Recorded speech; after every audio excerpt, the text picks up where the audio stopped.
নমস্কাৰ এই মুহূৰ্তত আহি পৰিছে আজিৰ কেইবাটাও গুৰুত্বপূৰ্ণ খবৰ। দেশৰ কোটি কোটি কৃষকৰ বাবে ভাল খবৰ। পিএম কিষাণৰ 20 নম্বৰ কিস্তি কেতিয়া প্ৰদান কৰা হ'ব সকলোৱে ৱেইট কৰি আছে। অৱশেষত প্ৰধানমন্ত্ৰী মোদীয়ে দেশৰ কোটি কোটি কৃষকৰ বাবে ভাল খবৰ দিলে। পিএম কিষাণৰ 20 নম্বৰ কিস্তি 2000 কৈ নহয়, দেশৰ কোটি কোটি কৃষকৰ একাউণ্টত 4000 কোটি টকা প্ৰদান কৰা হ'ব। পিএম কিষাণৰ 20 নম্বৰ কিস্তিক লৈ কেইবাটাও নতুন নিয়ম সলনি হৈছে।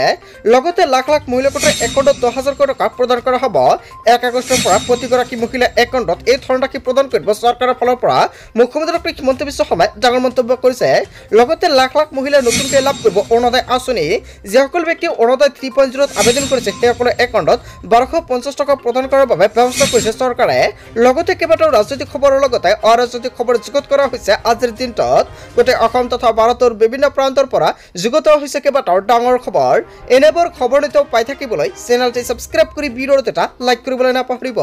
আজিৰ আমাৰ প্ৰথম খুব গুৰুত্বপূৰ্ণ খবৰ হৈছে অসমবাসীৰ বাবে এটা ডাঙৰ খবৰ। পিএম কিষাণৰ 20 নম্বৰ কিস্তিক লৈ ডাঙৰ খবৰ আহি পৰিছে। দেশৰ কৃষকসকলক আৰ্থিক সাহায্য প্ৰদানৰ বাবে কেন্দ্ৰ চৰকাৰে প্ৰধানমন্ত্ৰী কিষাণ সন্মান নিধি যোজনা পিএম কিষাণ চলাই আছে।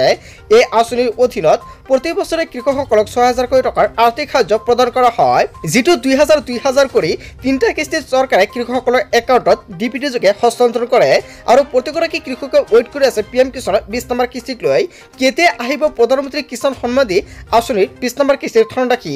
এতিয়া জল্পনা কৰা হৈছে যে চৰকাৰে 2 আগষ্টত কৃষকসকলক ফল খবৰ দিব পাৰে, কিন্তু ইয়াৰ বাবে এতিয়ালৈকে কোনো আনুষ্ঠানিক তাৰিখ ঘোষণা কৰা হোৱা নাই। কওঁ যে প্ৰধানমন্ত্ৰী বিদেশ ভ্ৰমণৰ পৰিপ্ৰেক্ষিত 26 জুলাইৰ ভিতৰত কৃষকৰ একাউণ্টত 2000 টকাৰ কিস্তি অহাৰ আশা কম। আৰু এনে পৰিস্থিতিত নতুন সমীকৰণ অনুসৰি আশা 2 আগষ্টৰ তাৰিখত পিন কৰা হ'ব। বন্ধু বান্ধৱীসকল, কিন্তু এতিয়ালৈকে ডেটটো ফাইনেল কৰা হোৱা নাই। হ'ব পাৰে পিএম কিষাণৰ 20 নম্বৰ আৰু 21 নম্বৰ কিস্তি দুটা কিস্তি একেলগতে প্ৰদান কৰিব, তাৰ বাবে পলম কৰি আছে। যেতিয়ালৈকে কেন্দ্ৰীয় চৰকাৰৰ ফালৰ পৰা কোনো ধৰণৰ পিএম কিষাণৰ আপডেটটো প্ৰদান নকৰে তেতিয়ালৈকে কোনো ধৰণৰ আপডেট দিব নোৱাৰিম।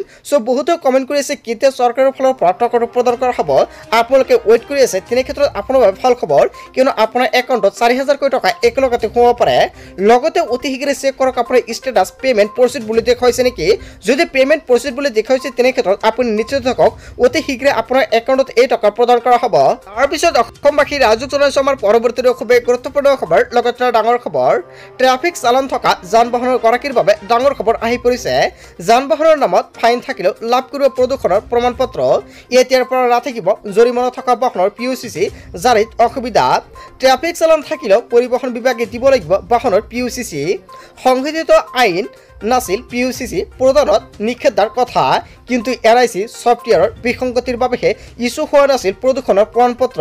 শীঘ্ৰে ছফ্টৱেৰ আপডেট কৰি ব্যৱস্থা কৰা হ'ব চালান থকা বাহনতো PUCC দিয়াৰ বাবে। গুৱাহাটী হাইকোৰ্টত এটা পৰিবহণ সংস্থাৰ PILৰ গোচৰত এই তথ্য চৰকাৰে প্ৰকাশ কৰিছে। কেন্দ্ৰীয় চৰকাৰৰ অধিবক্তাই এই তথ্য জনালে গুৱাহাটী উচ্চ ন্যায়ালয়ত। ট্ৰাফিক চালান থকা যান বাহনৰ গৰাকীৰ বাবে ডাঙৰ খবৰ আহি পৰিছে। বন্ধু বান্ধৱীসকল, এটা গুৰুত্বপূৰ্ণ আপডেট প্ৰকাশ পাইছে। ইয়াৰ বিষয়ে জনতাই কি ক'ব?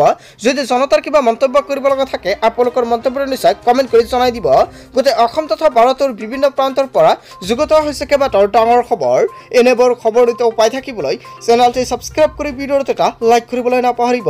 থেংক ইউ ফৰ ৱাচিং ফুল ভিডিঅ'।